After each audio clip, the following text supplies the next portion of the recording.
Hello everyone, and welcome to a new episode of LostinTranslationmon. This time we're covering Digimon Ghost Game episode 16, The Man-Eater's Forest. I'm May, and I'm joined by the lovely Quinn. Hi. And of course the equally lovely Chloe. Hello there. So first up, let's go over some quick housekeeping as Quinn gives us her thoughts on last week's episode, which was episode 15. Quinn, what were your thoughts? Take it away.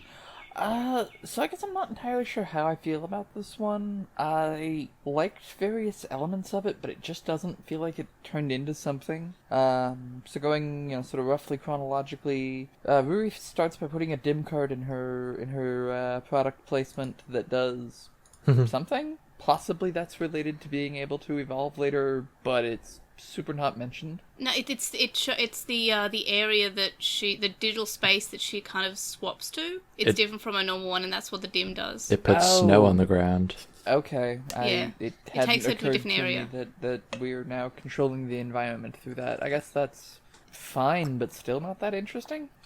The Mephisto, turning people to stone thing is interesting, I guess, but I don't really see, the fortune-telling connection. We're just...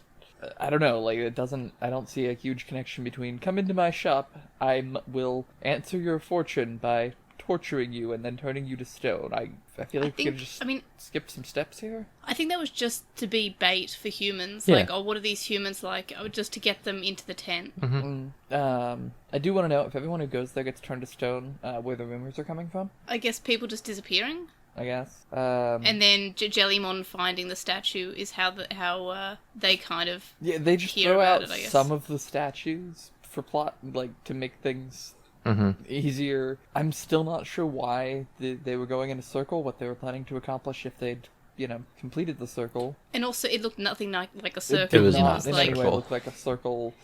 It was so abstract. Yeah. I'm hoping that we get some future plot about, opening a portal to the digital world or something. Yeah, I'm Yeah. assuming that's Also, more or less what they were doing, just- but... Just on that, why a circle and not a pentagram like every other piece of media has whenever they have spooky things happening? They end up looking at the map and putting a pin down and then drawing connect the dots and then it's a pentagram. Why a circle? And why a real, kindergartner circle? Mm-hmm. Not more like a square or a rectangle than an actual circle. Yeah. Pentagrams are just too overdone. I suppose. Yeah. Have a squashed circle. The evolution was okay. I didn't feel like I thought it was more earned this episode than in previous occasions where evolutions haven't happened. And I wish I felt like her worries about her friends, finding out were a little more concrete and weren't just kind of rushed into a couple lines in the middle of the episode, but I don't know why Mephisto, or whatever the Digimon's name was, unpetrified people when he could have just not. Yeah, That was my I think biggest gripe was, with last episode. I think that was both our gripes. I think we just said, that part made no sense, but otherwise... Leave them as statues. What was come on. the point of anything? Just, what did you accomplish? What did we interrupt? And please stop adventure trying and just opening more questions without ever, closing the old ones. Ruri's friends are dating and it's lovely. That was a high point. Mm-hmm. And then I will say my last big gripe is that the boys were just completely unnecessary and superfluous to the plot. I wish we didn't need an evolution from Yamamon every episode, or else it's not really Digimon. I didn't mind that because it was the whole group finally being able to team up and fight a bad guy together, so I didn't mind it too much. Mm-hmm. Yeah, I but think then in the same boat. Even 3-on-1, they still kind of just lost immediately. Yep. They did a Goku Gohan trying to kill They Cell. really did a Kamehameha off. Yeah. Yep, and then even working all three together, he still just goes, "Oh well, bye." Yep. Yeah. And then the episode ended abruptly. Yeah, basically. So, who was your favourite character? I'm gonna pick Ruri's friends, and their relationship is my favorite character. Okay. Yeah, that was by far my favourite part of the episode, was how at the end they were just like, oh yeah, Ruri has something going on, but we won't pester her. If she's ready, she'll come She to us. hasn't asked us questions we weren't ready for. We can only you know? Yeah. We'll wait for her to come out to us. Yeah, Like, exactly. that's so nice. What nice friends. This They is how are. friends should be. And that was like, I really liked how they, and I can't remember if I said it last episode or not, but I like how they have more character and personality than Than Ruri anybody does. in Colin. I mean, oh no, Ruri still has more personality than characters in Colin. Like, remember Sora? Oh no, I was just saying that those two also kind of have more personality than Ruri at this point. Oh yeah, I guess combined. A little. Yeah, I see that. Did this And episode pass the Bechdel test? Oh yeah, because the friends were just talking about their fortunes and, you know... I mean, the girls themselves were talking about Ruri, Yeah. the friends. That's true. Okay. We Plus, good then. there were background lesbians. There were background lesbians. At least that's I the wish there were more headcanon. foreground lesbians. That's true. Yeah, it's like the background lesbians in Atmon. Mm-hmm. Anyway, so what about rating out of 5 for this episode? I think I am also going to go with a 3.5 like you did. That's fair. So that means, let me see if I can do some brain maths, which is just like normal maths, but it's in my brain. And therefore less reliable. Yeah. So that means that this episode overall got a score of 12, which means it is tied with episode 12 and episode 3. And episode 12 was Chain Letter, which was the Zasumon one. And episode 3 was Scribbles, which was the Dracumon one. So, do we like this episode more or less than either of those? I think... You two will have to choose because I put it way above all of them. I would say below. I would also them? agree on below. So Okay, yeah. I've been Okey-dokey. overruled. That's fine. I'm sorry. No, that's fine. It'd be like that sometimes. Sometimes it do be like that. So, yeah, let's just put that in there. So that means it's in 10th place. And Quinn, where are we putting episode 15 in your ranking? Above episode 7. Above episode 7, so that would put it in 11th place. Yeah, it was an episode. It was fine. Yeah. Damn, I put it in second place. You know, as That's long fine. as we've dragged out that evolution sequence, it was ultimately pretty anticlimactic, and then we Yeah. lost the fight. I'll admit that I didn't I really felt- care all that much about getting the Angoramon evolution, but the rest of the Fair. episode it hit right for me. That's valid. Yeah, for me, last episode could have been the best episode had it been like 40 minutes long or 30 minutes long, just a little bit longer to do more. It felt very rushed, but again, that's a problem with a lot of Ghost Game episodes for me, is that they just seem rushed. They seem like they're not paced super well. Yeah. But yes, so that was those were Quinn's thoughts on episode 15. So now we can jump into episode 16, and just to start off, let's go over a quick recap over what happened in this episode.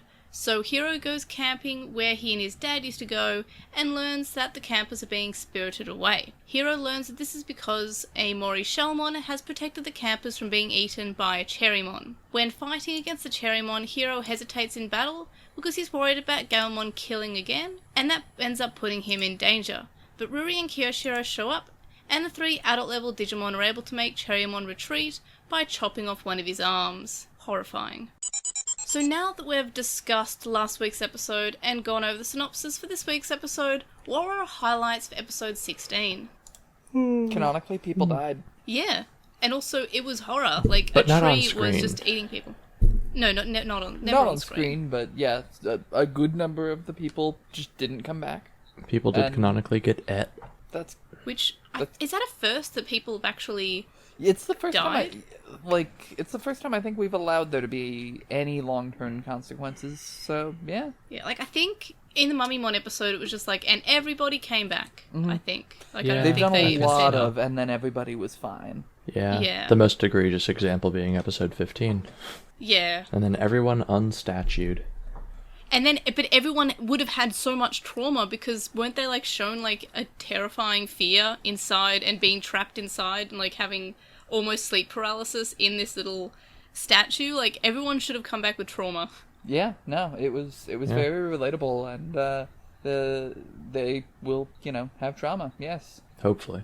Yes. Well, they should, but They I'm sure should, won't. but they won't because it's Digimon and It's a children's show. Digimon. I think each episode should honestly have some of the victims with some trauma, because these episodes have been kind of horrifying. Like, I know it's still, like, it's still children's anime horror, but it's still fairly scary. Mm-hmm.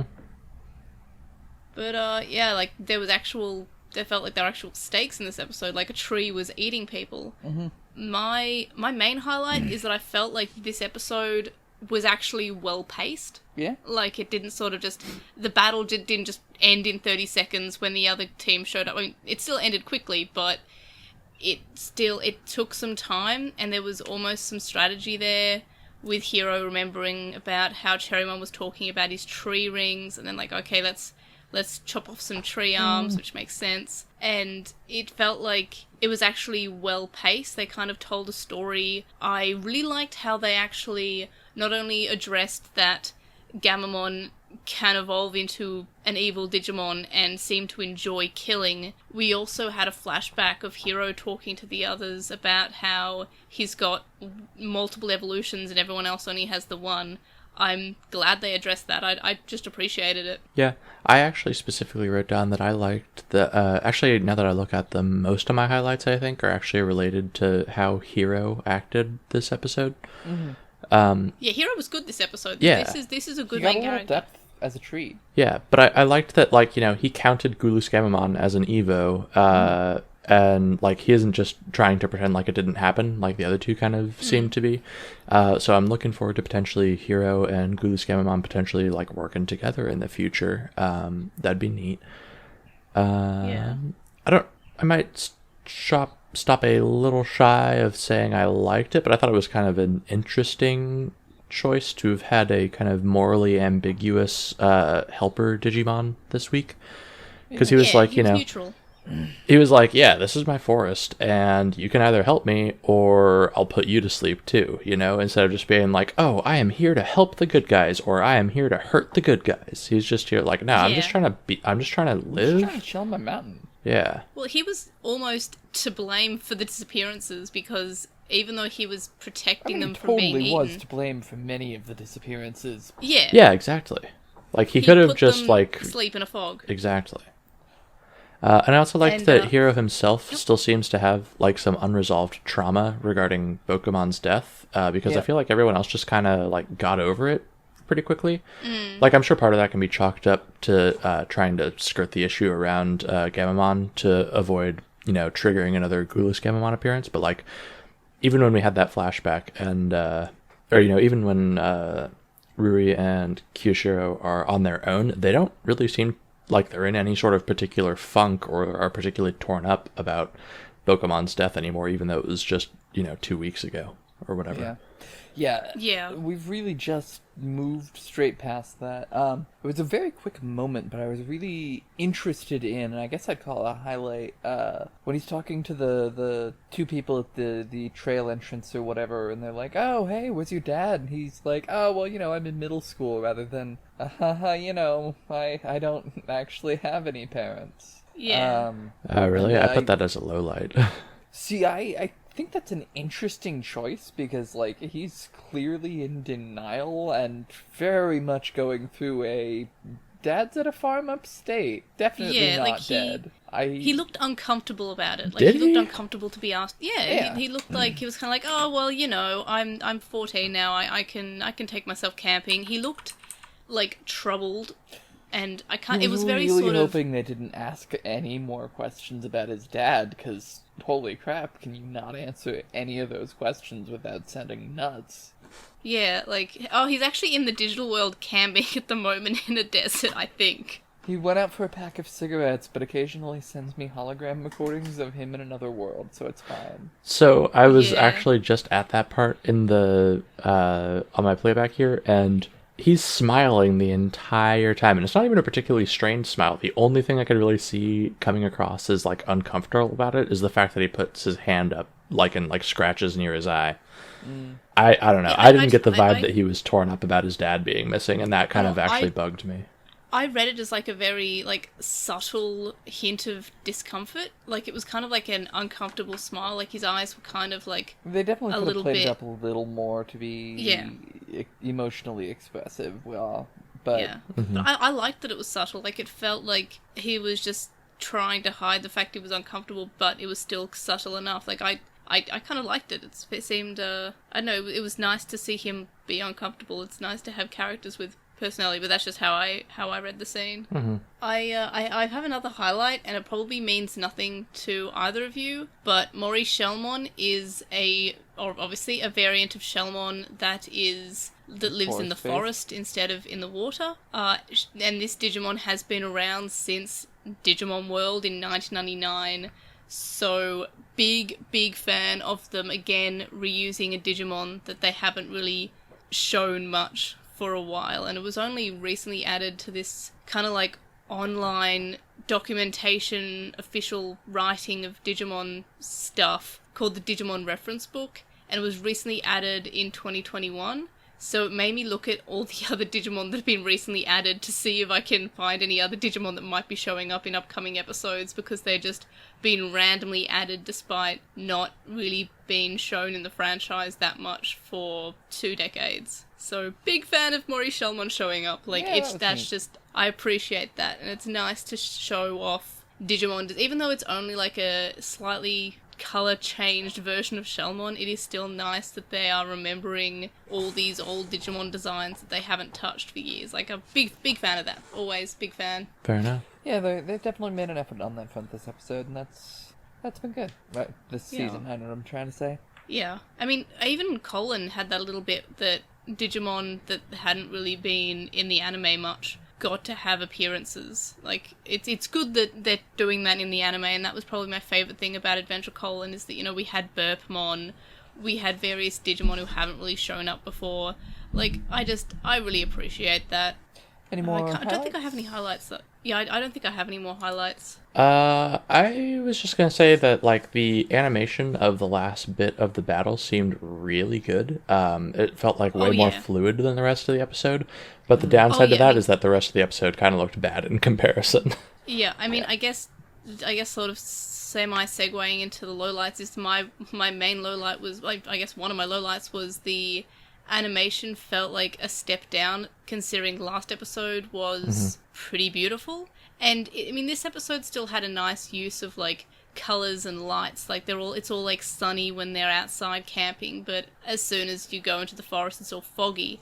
But it wasn't terribly animated, but it was still a step down from last week's. But then when Ruri and Kiyoshiro showed up and the battle started, the animation really like sped up. Like it looks we really relied a lot on just vague colored fog for backgrounds instead of, you know, needing to invest in the rest of that scene. Yeah.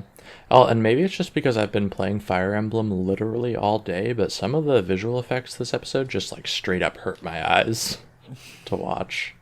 Yeah, like the evolutions with all the lights coming at you. Oh, no, not that. I was taught the fog specifically. All the fog and the fog on top of the, you know, like camera blurred around the edges sort of stuff that they always do. Like, something about that just, it did not sit well with my eyeballs. Also, I loved how poorly animated the chainsawing tree and then having it fall was. Mm-hmm. It was great. Yeah. Well, the guy who just like bless his heart, trying to attack the monster with a chainsaw and just flailing it, which I don't know much about chainsaw usage, but I'm pretty sure it probably says on the box, do not flail around with this thing, you'll probably lose an arm. At most have that, like, bounce off at a weird angle and probably hit you if it does anything at all.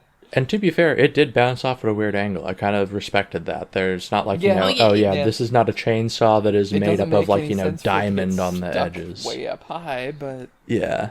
Oh, yeah, like, there was some physics that made sense with the bouncing back of it, but otherwise, like, I don't know... Don't flail Here's my PSA for the week. Don't flail madly with a chainsaw. Yeah. It sounds like a bad time. That dude should go back home to his wife and family and then get fired from his job the next day for flailing a chainsaw around. Well, you know, he died, so... Did he? I thought he got. Maybe that guy was Can't okay, remember. but at least several people at that job site got. Yeah, he might have. He might have Yeah, gotten he it. should've- One person. He should have not had a hand anymore. Also true. Mm-hmm. But yeah, I mean, I don't really. I'm trying to think about the lowlights. I guess. It's a, I felt just like a weird not much happened. observation, but Yep. I did not understand when he was talking to the guys at the campsite when they were like, "Oh yeah, just a bunch of people have come back without paying recently, or have just not come back to pay recently." And I'm like, "Wait. You're saying you're not collecting don't- fees up front? You don't charge up front. You charge retroactively. Yeah, I mean, like, I think that's fairly normal. Like, because you might stay there for a week or you might stay there for a few days, so it's best, you check in, and then when you check out, you kind of say, okay, I've been here since I've checked in, so that's 5 days worth of Really? the campsite paying. Every time I've That's ever gone fairly- camping, which is infrequently, it's always been a situation where we rent a campsite for X days and pay up front. Yeah, I've Okay. also had that happen in the U.S. Maybe it's different elsewhere, but was very surprised to be like, yeah, we just have people pay us after at, some point, and it's been a problem because, weirdly enough, people just stopped paying recently. It's probably because they're disappearing, not because they're being cheap. Yeah, I like how they immediately said, anyway, so people being spirited away. Like, it felt like, okay, you're just gonna segue? Okay, I guess that makes sense. Like, I don't think they actually thought people were being spirited away. I thought they just assumed that they were packing up and leaving and being cheap, but they were, joking about them being spirited away to, have fun with it and, not feel so bad the about the rumor. fact. Yeah. Yeah. Okay, but maybe? Hero immediately takes it serious and they Well, yeah, Hiro does, and then they both just say, haha, you're so earnest. Oh, you're right, I forgot about that bit. Yeah. Wait, so with the campers, like, wouldn't their stuff also be lying around? Do they just got eaten? Like, or does Cherrymon also, like, or I guess Cherrymon's eating, or does Mori Shellmon just make the stuff invisible too? Well, if they're not paying up front, then they might not have pre-reserved campsites, so they might just not know where to look for the stuff. Their stuff might just still be sitting out there. I don't yeah. really know. Yeah, I would imagine that, that campground is just, like, littered with people's abandoned crap. Mm-hmm. Yeah. But, yeah, do we have any other highlights? Lowlights? In Lowlights, sorry. I've got a whole little Lowlights. list here that I could just rattle through real quick. Yeah, go ahead. Okay, so to start, it was a bit of a nitpick, but there was a weird kind of like disconnect, it seemed like, between the audio and the animation, especially in the beginning, where the dude running through the forest in the audio was panting way harder than he was being drawn. I already mentioned the fog effects hurting my eyes. Sorry, just on the audio not matching up, that reminds me of an episode of Kim Possible where they had Smash Mouth appear, and they animated it before the song was actually put on. But when they ended up like actually putting the song and syncing it up with the animation, they realized that the animation was far too slow, so they had to like speed it up. So it ended up with all the people dancing to the Smash Mouth. They were just sort of like waving their arms like crazily, and they were dancing like faster than anybody else would ever dance. They're just flailing. And it's the funniest thing. Oh, that's pretty like, good. I remember watching that as a kid and being like, they're dancing very quickly, and then thought nothing of it for like a few years until I ended up finding out that no, the song hadn't been like fully released up before they animated it. Mm-hmm. And yeah, that just reminded me of that, which is I maybe it's a similar sort of thing here where they didn't Very end up like likely syncing it up. Yeah, just there's no real reason why they would care that much, to be honest. I don't think there's that much of a quality control budget, or a lot of these episodes would look prettier. Mm-hmm. Another But, thing, yeah, sorry. continue. Yeah, okay, so another thing that kind of bugged me is that it seems like this show has absolutely no idea where it stands on matters of privacy, because last episode, Oh, I forgot Ruli's that. friends were like, we should let her talk to us when she's ready. And then yeah. this episode, Jellymon was like, Wow, I'm going into Jellymon Hero's was room way and out of line. stole his password because I felt like it. At least that like tracks for Jellymon, to be honest. It does, but like we didn't even bring it up again by the end of the episode, and I don't think we're gonna next time. Or the fact that like Hiro didn't tell them that he was going to go camping, and then they like what if it hadn't been and then a they Digimon cyber attack stalked and he was him to go find him. Yeah. They didn't but just like, but what if it cyber-stalk had... him. They broke. They did a breaking and entering to his room. Yeah. And then they looked up his history. Mm-hmm. It was a Like, huge invasion of privacy, and that right after the episode where the final, nice little moment was, give your friends space and let them talk to you when they're ready. Yeah. But no, seriously. But what if there was no Digimon attack? He was he'd only probably just shown up to camp, right? So what if he had planned to camp for like 3 days and there was no Digimon attack? Yeah. And his friends just randomly show up and they're like, you don't have service. Yeah. And he's like, yeah, I'm camping. Mm-hmm. Like the fact that didn't come up by the end of the episode is a major lowlight. Like, yeah, I kind of thought, it's kind of weird that they're coming along, but I guess I just assumed, okay, they just know he's in danger somehow, and like, but he doesn't have service. I think it's because like they were like, oh yeah, that forest is known for like spiriting away humans.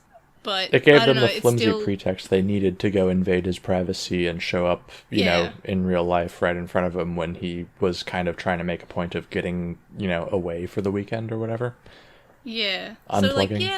So like, that's weird. But yeah, sorry, continue. Just in another series, I might be willing to believe that, we're just going to talk about that next week, but we're doing the episodic thing, so we can't talk about what happened last week to any meaningful degree. Mm-hmm. Yeah. That was a big low light for me. Another thing that was a bit more of a... I think it's my low light now too. Yeah. It was a more minor point, but the fact that Hiro somehow managed to communicate a plan simply by shouting his friends' names. Like, he didn't say, hit the arm, he just said, Rudy, senpai! And then they all hit the arm, which was kind of dumb. Yeah. I was also hoping that we'd get more info about Hiro's dad, because kind of circling back to what we were talking about earlier, like, Hiro didn't even flinch or avert his eyes for a second when his father was brought up, and I was really hoping that this would, come up again later in the episode, because I think it could have been a really nice character development moment for Hiro to, like, as he's teaching Gammamon how to fish and set up a tent, to be reflecting back on his time with his father being taught how to fish and set up a tent. And it would have made me... some interstitial memories was... Yeah, it would have made me actually give a crap about the fact that his dad's been missing for however long, Yeah, because he should just, Admittedly, I don't want to get too much into my own past, but, I basically lived alone for most of high school, so I get it, but at the same time, people think your dad's dead, man. Mm-hmm. Yeah. Yeah. So, I don't know, it's more just, in this case, I guess I'm kind of sad for what could have been. Mm-hmm. But yeah, next up is, and I'm going to preface this by saying, I know that the answer is because it's Digimon, but the electricity at the places where the fogs met, and then Jiremon literally tearing the fog apart with his tree hands was pretty dumb. You're not at all wrong. Mm-hmm. I'll give him the electricity, but being able to just tear the fog apart was real stupid. Yeah. Well, and so on that note, why does the fog even exist? What purpose did it serve that couldn't be accomplished in a way that didn't hurt my eyes? Budget. Yeah. I don't know. I was potentially on board for... told you which one was the good guy and which one was the bad guy. Yeah, we did have a red and green, that is true. I don't know. I was just like, I was kind of on board for the whole, like, oh yeah, the fog is a barrier, this kind of, that's why the clashing of the electricity, but then, Jiremon just goes through anyway, so... Yeah. Mine is a little less important, but I was sad that Jiremon did not get anyone to try to kill their friends. Yeah, he didn't get anyone to kill their best friend. He didn't even try, that's all I'm saying, Yeah, how did he not even try? Is that an old Digimon reference that I'm missing? Yeah, so in the in original the first adventure, Yamato talks briefly to a Jiremon and then decides to go try to kill his best friend. I see. But Taichi's like likable in the original series almost, so it would have made more sense if it was in the colon one. Like, Taichi keeps on showing up every episode. He must be stopped. Get rid of him already, please. Yeah. Yeah, here it was just Yamato is jealous that his little brother looks up to Taichi, and I'm like, you could just do more things to be worthy of being looked up to, but instead, must murder. Yeah. Just sometimes you gotta commit murders to impress your little brother. just a little bit. Another thing that I meant to mention last episode, and even then I was very late to the party on this, but this episode and last episode I finally noticed Betelgamamon's crotch plate, and I hate it. It's real bad. I know I mentioned it on Twitter, but I can't remember actually mentioning the episode, but yeah, like that's a thing. Mm-hmm. He has a crotch. I think they all have crotch plates I believe from they memory, all except have for maybe crotch plates, Gamamon. and I don't really want to get into what fetishes that suggests Gamamon's into. I'm hoping it's just hiding it from Gamamon doesn't have a crotch plate, does he? He's quadrupedal. Well, we don't know. I suppose maybe not. He does. The one time we've seen Gamamon, he just stood there and shot bullets out of his horns. So I don't even know if we saw his crotch. And I hate that I just said that out loud. Maybe not upset about that. Yeah. Yeah, I mean, one more lowlight from me, and I guess it's more like an overall lowlight, I guess, but I mean, it made sense to have Betelgamamon in this episode, but I kind of wish that we got to, like, he rotated through the evolutions a little bit more. Like, I like the flying Gamamon, or the gun horn Gamamon. I kind of want less of the fireman Gamamon. Yeah, especially, I get you were going up against a tree, but maybe consider that burning down a forest is a bad idea. Well, and then he did. Only you can prevent forest fires. Yeah, we sure did. As soon as he was told, burn him down, he was like, oh, wait, no, shit, I don't think I do want to do that, do I? And it might not have been explicitly to prevent forest fires, but, I'll take whatever we can get there, I suppose. And yeah, he had a thought about it. I forget, we did not conveniently transport them into the area where... we didn't do a pocket dimension this time. Yeah. I don't think it actually has a name, like a digital shift kind of thing. 3 times on that one button. But no, you're right. That didn't happen. I didn't but I even guess notice, it's because actually, it was. I think in previous episodes it's been like to make sure that civilians don't get hurt, but it was kind of prevent collateral already damage. in a secluded area. Yeah, we So just decided not to care about collateral damage this time. But well, look, collateral damage doesn't matter if it's in the could forest. Have started a forest fire. Mm-hmm. Yeah, no, that's a good point. Any other lowlights? A couple more nitpicky ones, which is kind of going back to how the animation quality was maybe a little lower this episode. I hate how Mori-Shellmon never once closes its teeth together or moves its tongue in any meaningful way, but still enunciates perfectly. And I get, who wants to animate, mouth, but, the kids can open and close their mouths. Why can't the Digimon? I guess because that's how it's designed, but yeah. And then lastly, we, once again, literally had a bad guy just kind of shaking his fist at the kids while backing away, shouting, "I'll get you next time," and then just kind of disappeared. At least he had damage done. At least, like, he fine. had been hurt and was retreating for some good reason. Like, I didn't mind that too much this time. It felt more final than we've had for other battles, where it's been like Chromon just leaving or Felismon just leaving. This one at least felt like the battle had almost concluded. It wasn't just, we ran out of time, so the bad guy has to leave. He's doing a strategic retreat, and then hypothetically he's going to be out of commission for like 50 to 100 years, so it's certainly not the worst one that they've done. Yeah, and it's not like, we don't have to really worry, like, hey, will he come back? I'm like, oh no, he probably won't come back for 50 years, which I guess that's in Ghost Game 52 or whatever.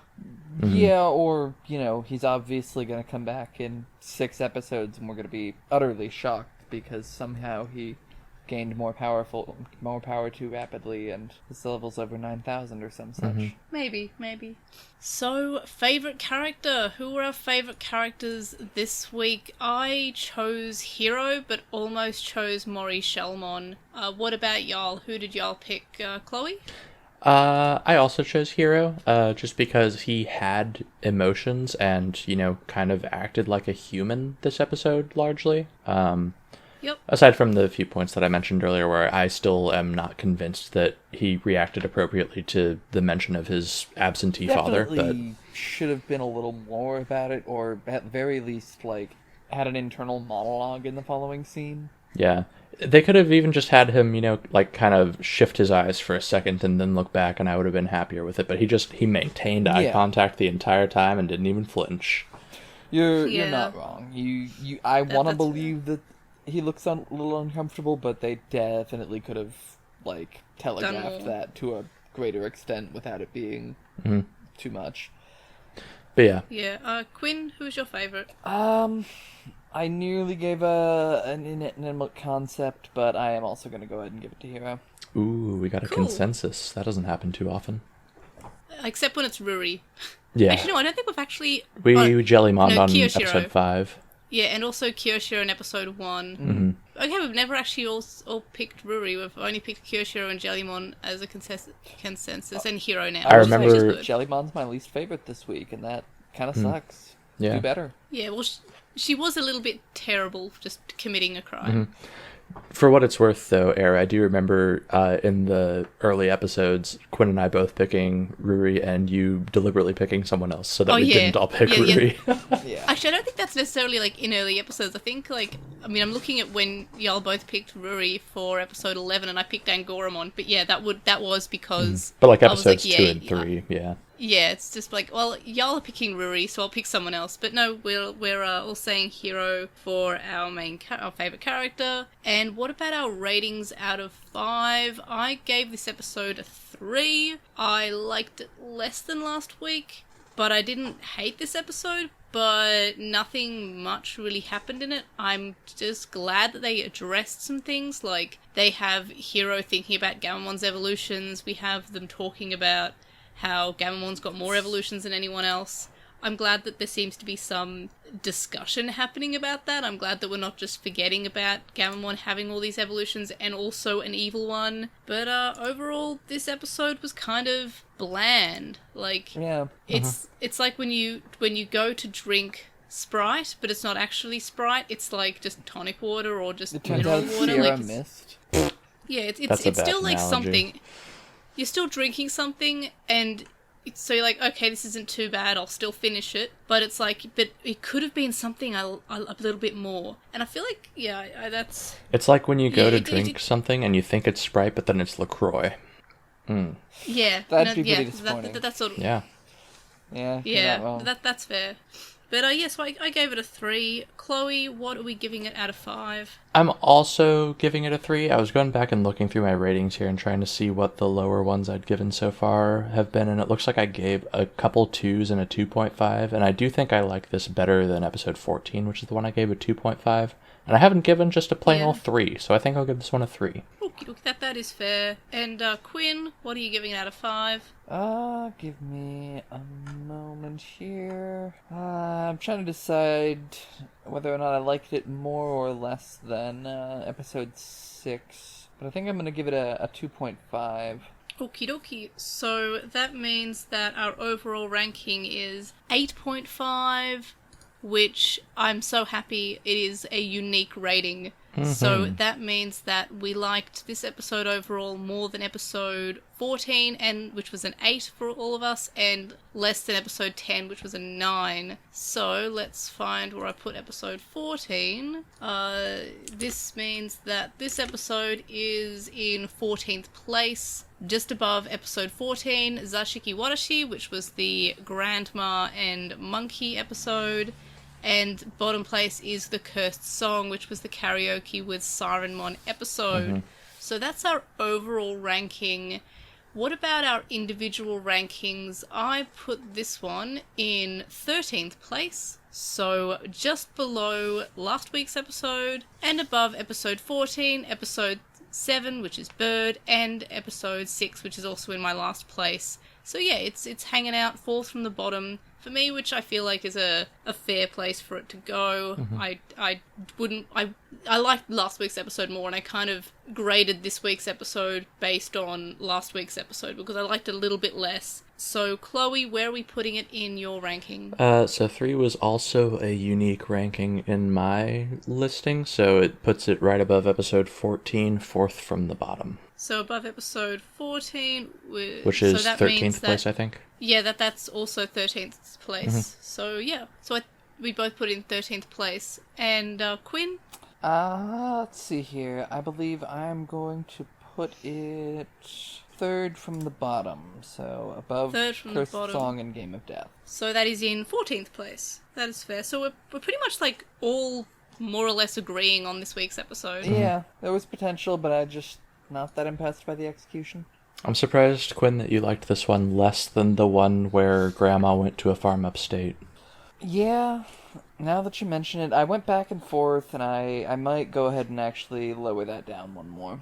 Okay, so 15th place? Yeah, let's do that. So second from the bottom... No, third from the bottom, right?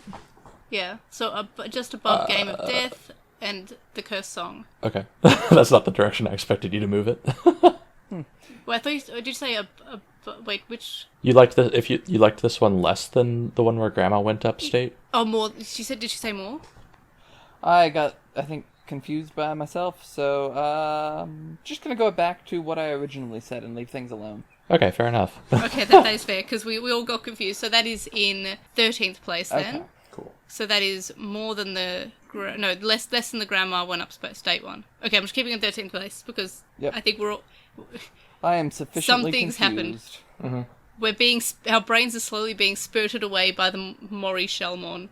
But yes, so that is where we've placed this week's episode. Alright, now that we're done discussing the episode, let's ponder Postmon Pat and predictions. So for Postmon Pat, over to our comments on YouTube. First up, we have Narumi, who says that the time restriction in episode 15 hit harder than Angoramon hitting Felesmon's tent with a forklift.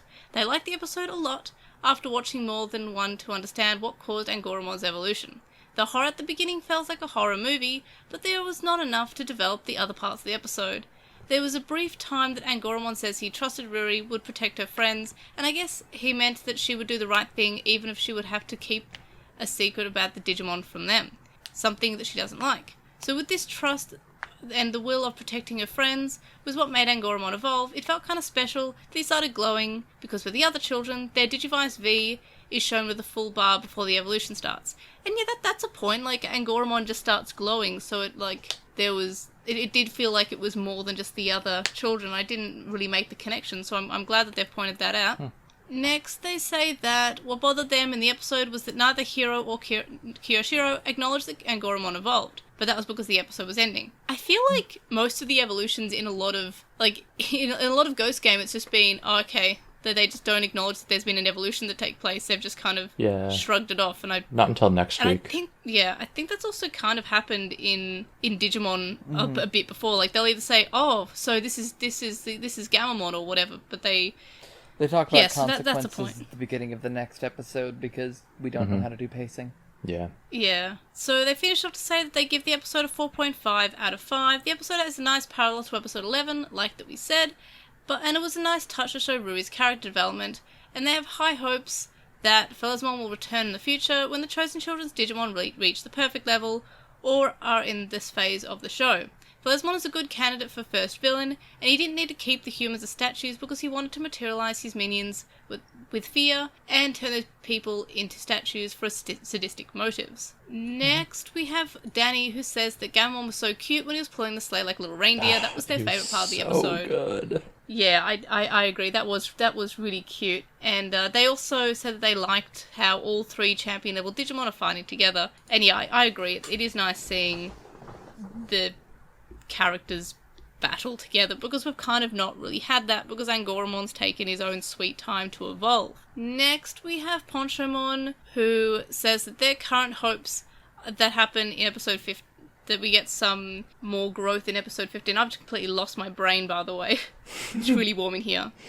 So, yeah, they said the episode definitely has spooky atmosphere, that's for sure, but they're kind of disappointed in the Simbara Angoramon evolution.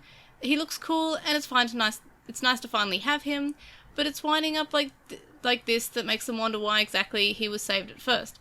Like prior to this episode, they thought it was something to do with a combination of Angoramon being hesitant to materialize back in the Scribbles episode, and him being very curious about the nature of Gamamon's and later Jellymon's temporary evolutions, which isn't how evolution normally works in the digital world. At top of all this, They specifically saved Angoramon's evolution for after Gurskammon appeared, which made them wonder if, combined with hesitance to materialise in the first place, him not understanding what this form of evolution is, and then seeing Gurskammon and potentially being scared this could happen to him if he evolved, made him think that waiting too long to show his evolution so they could combine all these issues and deal with them in one episode. And yeah, I'm also kind of surprised that they didn't give a reason why they were leaving Angoramon to last. I mean, somebody has to be last, but yeah, they kind of had almost foreshadowing for him not being comfortable with evolving or questioning evolution, but Nope. he just ended up evolving. It was Ruri that was the problem, apparently, which I hope that we get more of this and more of the actual talking and less of the not talking, I guess. Next, we have TGS, who says they gave episode 15 a 4 out of 5. They like Simba Angoramon, though they wish they had him fighting Phelosmon solo at the end. They feel like Ghost Game is setting up a lot of maybe future storylines, and they feel like the season ending will make or break depending how and even if they come back to them. They're also hoping to see the 7 Demon Lords as big bads, as they're their favourite Digimon villain group. They always like the Demi-Devimon, Boogimon, Flesmon as the rookie champion perfect forms of Barbamon, so hoping Barbamon turns up as their master. And I guess that could work. He's a scary-looking Digimon, so I'd be very on board for more terrifying, horrifying-looking Digimon.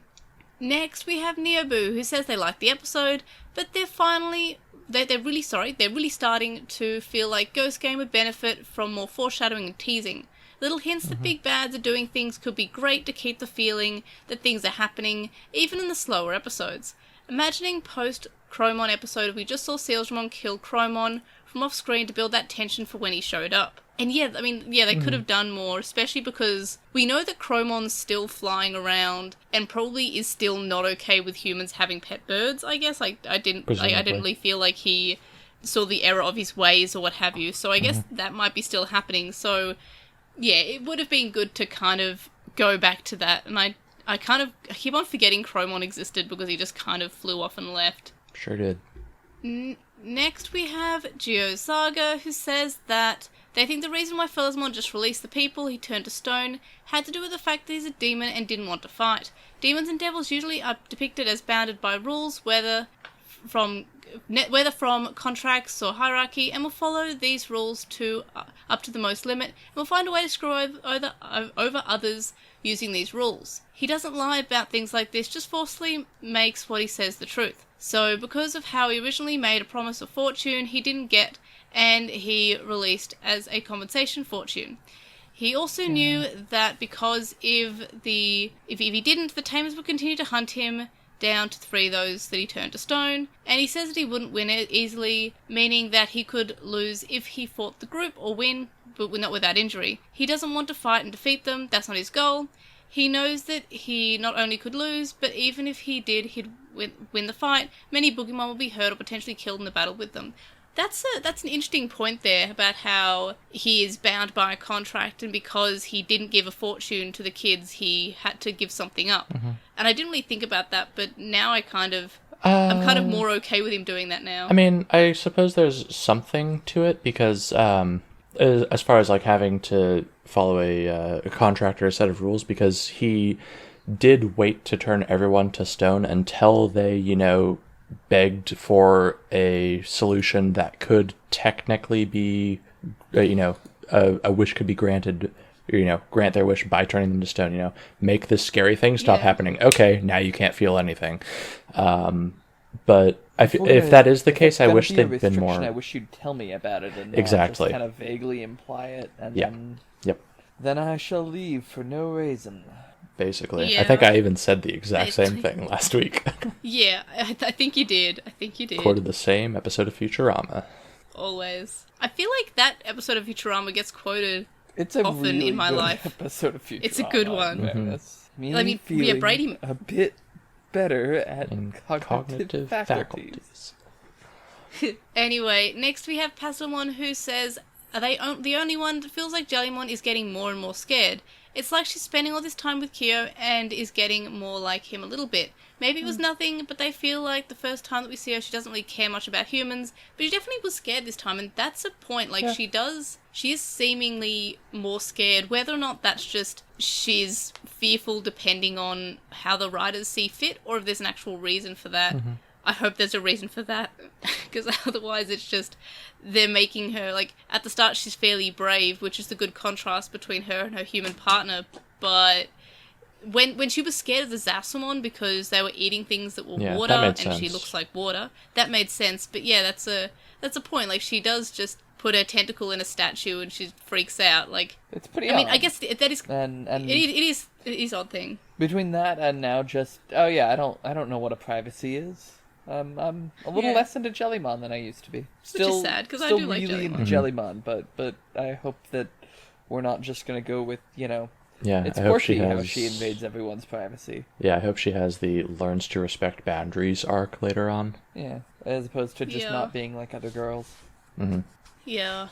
Then we have Twilord, who says that they think they're trying to set up for Lesmon to be a charismatic devil, but it probably doesn't translate as well as it would in a dub. They could see a voice actor that they understand giving them a firm, let me do something nice to just show off how little they care impression. And I guess that could translate better if they did a dub of it. I wonder if there's going to be a dub, because they didn't dub Atmon, and they didn't dub the 3rd season of Cross Wars, and they didn't dub Colin, so I'm kind of like, I'm wondering if we'll ever get I feel like if they were going to do it, they were going to do it with Colin, because I don't see Ghost Game getting a dub, if I'm being honest. Yeah, I mean, Atmon never did, and I mean, I can see the upcoming 02 movie getting a dub, because Kazuna got a dub, but yeah, I'm not sure if Ghost Game would get a dub.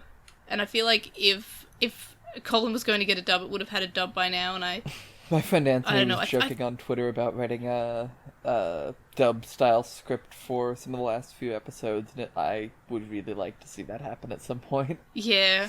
Oh yeah, I would love to see, like... I mean, I would really love to see, like, the campy late 90s dub being given to Ghost Game. Exactly! That could be really good. Yeah, complete with the old episode titles that we got for Season 1, which were just, like, orange text on a background, usually of a desert. See how many times we can make a Darkest Before Dawn pun? That is so many times in the dub, and, like, 3 times in one season. It's my favourite thing the dub has ever done, is consistently make a reference to that. But, anyway... Our last comment is from Andrew, and they say that they wish episode 15 was better, which, same. Yeah. They say that, so now we get all 3 are at their champion, next we get to Ultimate, and we got the Renamon of the show, but the show kind of shows that it's got some faults. How many Digimon of the day that will just be talked down or leave, and we're 15 episodes out of an X amount of episodes. Compared to other scenarios, something happens, the big bad shows up, or appears in a shadow, or conflicts appear. And yeah, I guess that's a point. We've not got, like, much of a conflict so far, but we did have Gulas Gamamon, so I'm not too, like, worried about there being not much of a direction for episode 15, because that episode itself showed that we've got, like, a black Agumon that's hanging out, we've got the black Tailmon Uva, so I'm not too concerned about a lack of direction. I suppose we're about a quarter of the way through the longest the series could reasonably be, and I feel like we haven't really started the plot yet, which I'm getting a little annoyed by. I feel like episode 15 at least hinted at some upcoming plot, but I'm looking forward to it actually being made explicit, yes. Yeah. Oh yeah, me too. So what about our thoughts about the series so far? I guess that kind of ties into what we were just saying, that we've up to episode 16 and we're kind of not really got too much plot going on. They did do the Digimon, though. It took 16 episodes until vore became a thing again, because today Jireimon was talking about how delicious it was to eat Digimon. Oh yeah, he spoke about enjoying eating people. And Digimon, then everyone. And then the Digimon showed up and he was like, whoa, I forgot that Digimon are even tastier, I'm drooling. An equal opportunity vorer. I can't believe we didn't even mention that there were vore. There was some vore. Like, and that was such a thing in Colon where...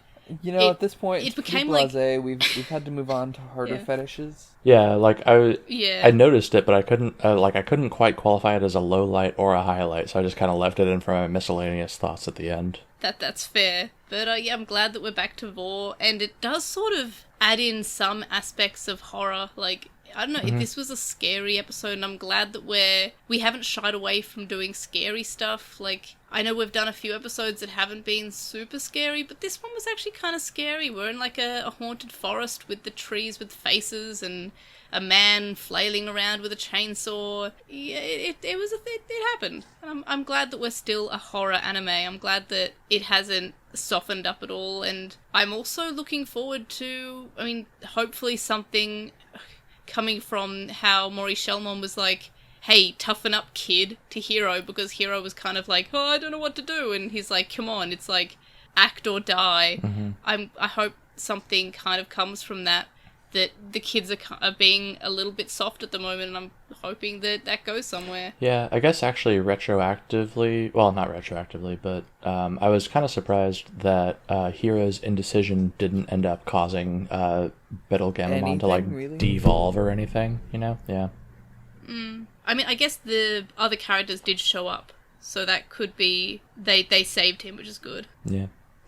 Also, I don't know if I ever gave voice to this thought, but from day one, I was thinking, like, Hero looks like the kind of dude who's exactly, like, the kind of athletic to, like, go camping, and so I'm glad that I was correct. He is a camping guy. Yeah.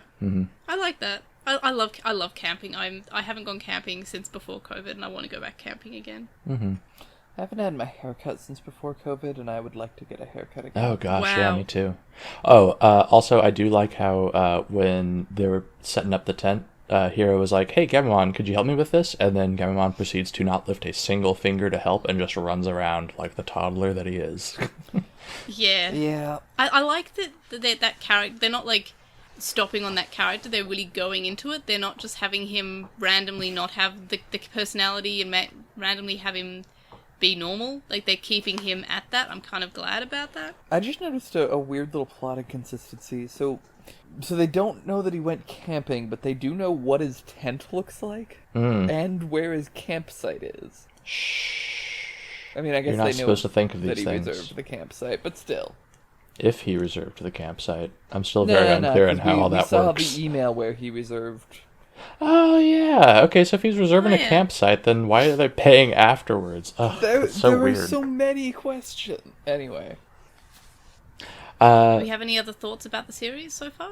It's more about this episode in particular, but I was actually kind of expecting it to take more of a, like, Fern Gully environmental sort of spin, but instead it was just Digimon wants to get stronger, which I guess was fine, but I was kind of hoping for more of, like, a message to it. Well, like, you know, all these people are leaving their trash in the park. Yeah, leaving the trash and they're cutting down my trees, so I'm gonna friggin' eat them because they're eating me or whatever. But no, it was just, I'm a bad guy. I mean, I don't mind that, because at least they really played into it, like, Cherrymon just likes eating people. And I'm there for that. Like, they didn't have to give him any reason that he liked eating people. He just really liked eating people. So I'm just like, okay, we can keep that. Like, that's they didn't have to give it a reason. Not every bad guy has to have, like, a specific reason on being bad. That's fair. Like, I just, as soon as I saw the chainsaws, I was like, oh, this is Fern Gully, and I was a little sad when it wasn't. Yeah. No, just a hungry tree. So, episode 17 is called Icy Hell, and from the preview, it looks like that the characters look close to death, so I'm very much looking forward to, like, more almost death. I don't think any character's going to die, but... Yeah, that's basically exactly what I wrote down. For I said, next week looks interesting. Seems like some people might actually be in danger, and if it were any other show, I might actually be worried about whether or not everyone will make it through next week, but, like, we already know that, like, how could they not? They'll be fine. Yeah, but, like, they look, like, horrifyingly, like, full of frostbite. Yeah, I'm curious to see whether or not those are, little segments taken semi out of context, or if not, how it's going to be resolved, but I have absolutely no doubt that everyone's going to be fine.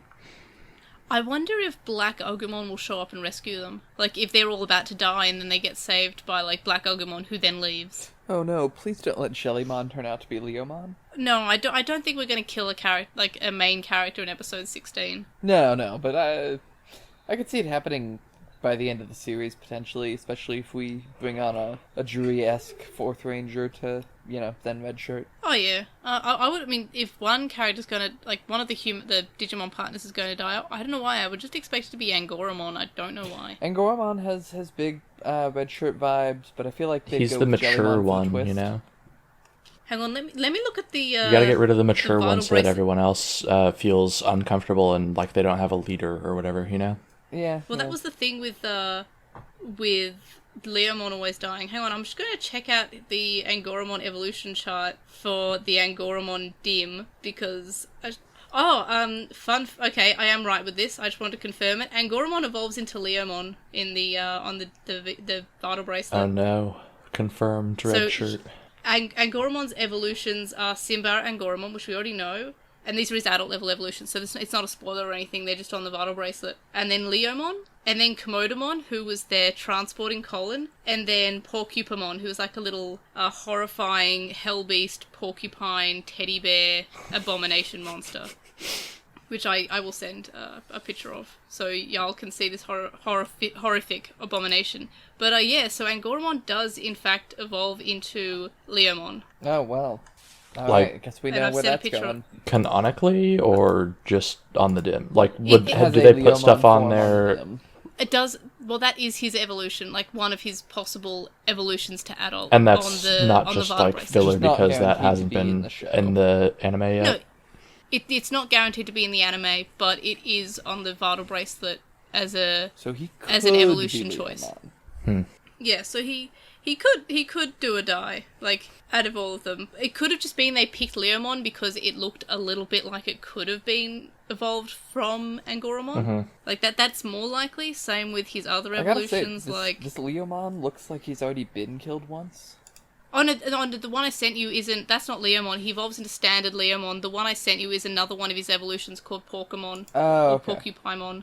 Yeah, no, I was just showing you that I because thought this was a it's the only of one. Leomon and was kind of into that hardcore choice. It's a very hot topic.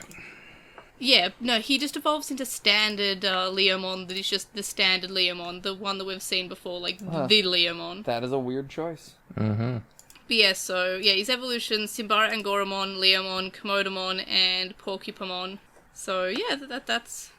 I'm not sure how relevant the other evolutions will be. Where he finally gets an alternate that. evolution, immediately dies. And sort of like a side point is one of Gamamon's perfect evolutions on the Vital Bracelet is Tankdramon, and Tankdramon actually canonically evolves from Sealstramon, who was the assassin Digimon who was killing everyone. So it sort of has almost something to do with that character, I guess. But yeah, that was my fun fact Digimon virtual pet corner. Do we have any other predictions? I don't Not believe a I prediction, do. but the cute girl who got turned to stone should be a recurring character. Yeah, I really like the amount of detail they've put into some of the background characters. It feels more than just standard, they're all identical, just on repeat. Mm-hmm. Mm-hmm. The lack of an I am a fan of that. guy has been a damn shame. Yeah. Yeah, I want the Ono guy. It's such a simple thing, and it was something that Atmon didn't, was just so sweet, just having the reoccurring character who only exists to be caught up by the Mon of the Week in some way, or is captive by the Mon of the Week, or is shown to be in trouble in some way. I liked that. I kind of thought it was going to be Hero's friend, but yeah. I guess that's only happened a few times, so I don't think that's enough to qualify as a caught-up man situation. Well, see, if we have someone whose gimmick is that they're always inconvenienced by the Mon of the Week, then we need that implies that, people have memory and that they would remember things that happen, when an entire city got, destroyed or whatever. Hey, man, what are you up to? Not remembering what a Digimon is? Yeah. I thought that the thing about Caught Up Man is that it was almost implied that it wasn't just one man, it was actually, multiple identical men. That's really? true, there were at least 3 identical Ono men. How were they distinguishable, then? They weren't. Then how do you know there were 3 of them? They had different colored shirts, and they chose... The Yeah, dude that's just right. put on a Routing different methods shirt, that- are you kidding me? Come But on. they were talking to each other. Oh, okay. They chose Well, 3 lead with different that, routing apps to get to a place, and all of them took them real stupid ways. Yeah. Okay, yeah, I remember that now. But this implies that there's, like a significant portion of Japanese citizens look exactly like this guy and have an afro, which... And also get caught up by the Atmon. It's part of the zeitgeist, alright? You wouldn't understand. Alright everyone, so thanks for joining us to talk about episode 16, and of course you can join us next time for episode 17, Icy Hell. The link dump is linked in the description, and so is our Redbubble. You can contact us and stay updated. You can email us at LostinTranslationmon@gmail.com, or you can comment on this episode on our website, LostinTranslationmon.com, or on this episode on YouTube, and I'll read it out in Postmon Pat. You can also follow us at TranslationMon on Twitter, and you can follow us on Lost in Translation on Tumblr, Facebook, Instagram, and YouTube. I'm at Digimon_Hero on TikTok, and that's hero spelled Hiro, and I stream on twitch.tv/translationmon, and recently I streamed the new Pokemon game, which is Legends Arceus, which is, I'm very much enjoying that, so you can still check out that video because Twitch does keep it for a little bit, I think, but I did re-upload it onto YouTube, so check that out and join me in future streams. You can chat with us on the Lost in Translation on Discord server, and you can leave us a review on podcast catchers like Spotify, iTunes, I think Stitcher as well, Apple Podcasts. I know I said iTunes, but I meant Apple Podcasts. So, yeah, do that, and if I see it, I'll read it out on the show, and if I don't see it, please let me know, and I'll read it out on the show, and I'll appreciate any reviews that we get. You can also donate to my Patreon, and that's linked in the description from as little as $1 a month, and that gets you access to the Patreon-only areas of our Discord server, but there are higher levels of more rewards, such as unedited and early episodes, and more. And thank you to our current supporters on Patreon, Joe, Stephen Reeves, who is Wildwin64 on Archive of Our Own, Kaidawashi, Chisai, who can follow on Twitter at Chisai236, Neobu, who says you should follow Chisai on Twitter at Chisai236, Kyle, Lismet, who is Elecmon on Tumblr, Nicholas, Sam, Emery from Golden Hunting, a Hunter Hunter Rewatch podcast, Magnus, Lucas, JCMon05, Patrick, Jason, Grey Tanuki, Shelby, Digital Hazard, who is on Twitch at The Digital Hazard, Dedicated Gazi, Alemist, and Michael. And you can also make a one-off donation on PayPal, which can be found linked in the description. It's paypal.me/Edgemon. And you can also donate to me on my coffee account, ko-fi.com/Airdra. I think that's probably the best I've ever read out the outro before, because I didn't, invent words that are not part of the English language. Yeah, you're killing it. So, well done me. Hey, when you do that, you're just being like Shakespeare. Basically. Exactly. But yes, so thanks to Quinn and Chloe for joining me. Can we find you both anywhere? I hope not. Yeah, if you can. Don't do a Jellymon to me, please. Yeah, don't find them while they're camping. Just because that's weird. Just let people camp, and just because they're going camping and not answering their phones, it just means they don't have reception, not that they're being spirited away by the Digimons. If I don't answer my phone, please don't break into my house. Yeah. Yeah, I kind of. If you can't ping me on Discord, it probably just means I'm working. Yeah, I kind of want, a spin-off of this episode, which is just, Hero's gone camping, and the group's like, we can't find him, and then they look over him, and they stalk him again, and then, they come and find, Hero, we're here to rescue you, and, Hero's just, cooking a marshmallow on a fire. It's the natural and he's just conclusion of anytime Hero's not on the screen, everyone should be asking, where's Hero? Where's Hero? Exactly. Yeah, that is true. God, well, that is what happened. Yeah, he literally just didn't pick up his phone once, and that was enough to call out a search party. Mm-hmm. Yeah, basically, rude much. But, so thanks for joining us all, and we will see you on the next one. Bye! Bye-bye!